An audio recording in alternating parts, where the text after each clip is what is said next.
beaucoup de gens seraient tentés de conclure que plus on éloigne génétiquement des individus, plus on obtient des enfants de bonne qualité. C'est-à-dire que plus on s'éloigne de l'affreuse consanguinité, plus on s'approche de l'hybride parfait. Et c'est un peu le piège dans lequel on serait tenté de tomber. Mais il y a un phénomène qui s'appelle la dépression hybride, qui fait qu'en fait, quand on est trop éloigné génétiquement d'une personne, les enfants qu'on fait ont une valeur sélective plus basse qu'on aurait pu avoir avec un individu plus proche. Donc en fait, si vous suivez bien, ça fait la valeur de l'enfant que vous allez faire, au début, croît en fonction de l'éloignement que vous avez, en fonction de l'éloignement génétique que vous avez avec votre partenaire, puis ensuite atteint une sorte d'apogée, d'optimum, ce qu'on appelle l'hétérosis, puis ensuite rechute quand vous commencez à vous éloigner à être trop éloigné génétiquement de la personne. Donc là, ce que je vais essayer de faire, c'est de vous expliquer la dépression consanguine, pourquoi quand on se reproduit avec quelqu'un qui est proche de nous, ça fait des enfants de moins bonne qualité. Je vais du coup, ça expliquera également l'hétérosis et je vais vous expliquer pourquoi quand on se reproduit avec quelqu'un de trop éloigné de nous, ça fait également des enfants de mauvaise qualité. Alors, la dépression consanguine, c'est assez simple à comprendre. C'est-à-dire que dites-vous qu'on a 4 types de gènes. Le premier gène, c'est le gène, disons, positif qui nous fait mieux survivre dans l'histoire, enfin dans la sélection naturelle, et qui est dominant. C'est-à-dire que s'il est s'il est en couple avec un gène non dominant, bah c'est lui qui va s'exprimer. Voilà. Donc, voilà.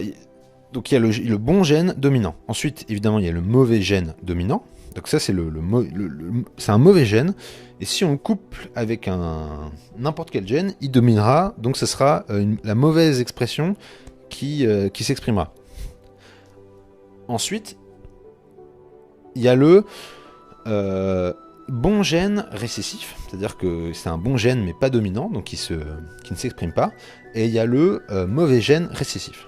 Alors, si vous réfléchissez un peu, on peut d'ores et déjà éliminer le mauvais gène dominant. Parce que si un de vos ancêtres a développé un mauvais gène dominant, ça veut dire que tous ses enfants l'auront. Et donc que ce mauvais gène, enfin pas tous ses enfants, mais une bonne partie de ses enfants l'auront. Et donc ce sera le mauvais gène qui s'exprimera. Donc en théorie, il se reproduira moins qu'une autre branche qui n'aurait pas développé le gène. Donc sur des milliers de générations, les mauvais gènes dominants, ils disparaissent, ils font à peine partie de 1% de notre génome. Enfin voilà, c'est négligeable. Ensuite, il y a les bons gènes dominants, ça c'est ceux qui composent presque tout notre corps. Tout simplement parce qu'on est issu de milliers de générations de survivants. Ensuite, il y a les bons et les mauvais gènes récessifs. Alors ceux-là, il y a de fortes chances qu'on ait conservé les deux.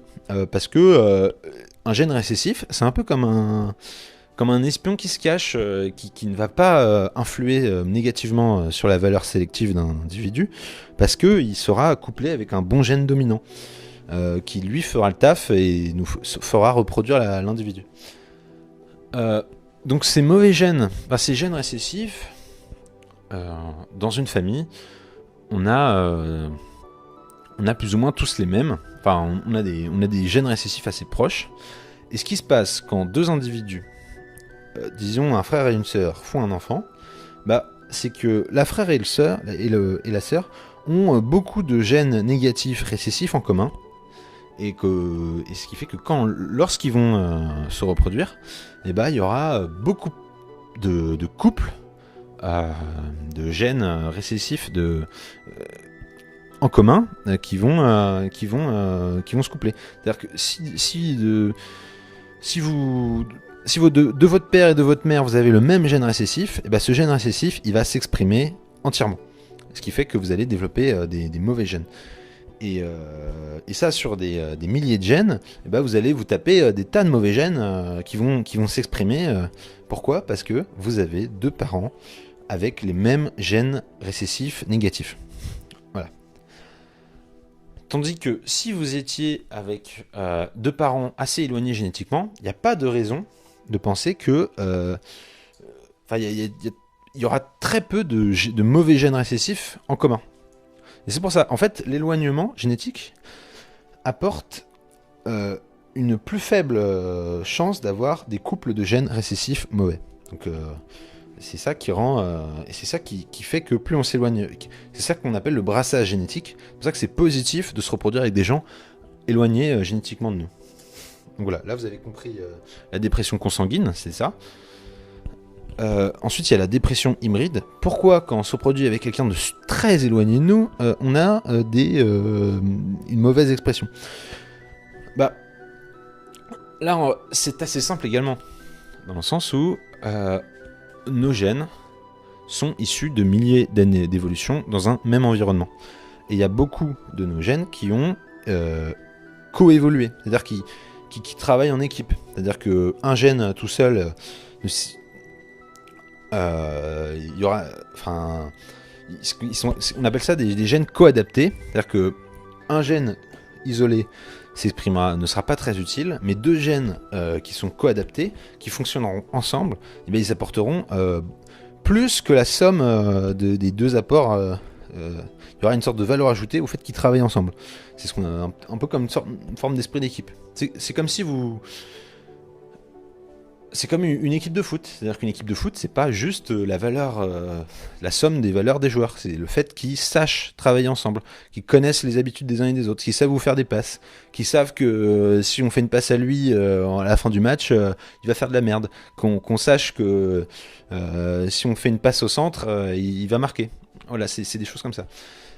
Et le problème, c'est que quand on se reproduit avec quelqu'un de très éloigné génétiquement, c'est comme si on prenait deux équipes de foot qui ne s'étaient qui n'avaient jamais joué ensemble, qu'on coupait en deux les deux équipes de foot et qu'on faisait deux nouvelles équipes. On aura deux équipes dont les joueurs n'ont pas joué avec la moitié des autres joueurs. Ce qui fera qu'il y aura beaucoup moins d'effets de groupe dans les gènes. Il y aura beaucoup moins de gènes co-adaptés. Et ça s'explique. Pourquoi on n'a pas les mêmes gènes co-adaptés? C'est tout simple, c'est parce que nos ancêtres, si je me reproduis avec une malgache, mes ancêtres n'ont pas évolué dans le même environnement que ses ancêtres. Nous ne sommes pas faits pour le même environnement, donc si je me reproduis avec elle, je n'aurai pas une bonne synergie. Voilà. Donc et ça, la dépression hybride, c'est quelque chose de très connu. Typiquement, les paysans qui font des hybridations de plantes pour avoir des meilleures plantes, ils vont prendre des plantes un peu éloignées, mais pas trop, parce que ils savent que ça fait des plantes de moins bonne qualité, qui résistent moins bien à l'hiver, et des choses comme ça. Enfin voilà. Donc l'hétérosis parfait, c'est donc... alors ça a été étudié, parce que là vous pourriez me dire, oui mais comment connaître le degré? Parce que si ça se trouve, l'hétérosis, il est bien au-delà de l'éloignement maximal qu'on pourrait avoir entre deux êtres humains. C'est possible. Sauf que non, ça a été étudié notamment en Islande, où vu qu'ils sont que 200 000, ils ont eu des forts problèmes de consanguinité. Et donc ils ont fait une application pour atteindre l'hétérosis, et donc ils ont beaucoup étudié la question. Et en fait, on se rend compte que globalement, il faudrait que ce soit de la... j'ai oublié le nombre de générations, mais il n'est pas si grand que ça. Donc il faudrait avoir un arrière-grand-père en commun, ou un truc comme ça. Donc globalement, deux personnes de régions différentes, c'est un début de... C'est une forme de très bonne hétérosis. Et c'est pour ça que les sociétés aussi qui s'urbanisent bénéficient de ce bon brassage génétique. Alors après, la question c'est, est-ce que les sociétés qui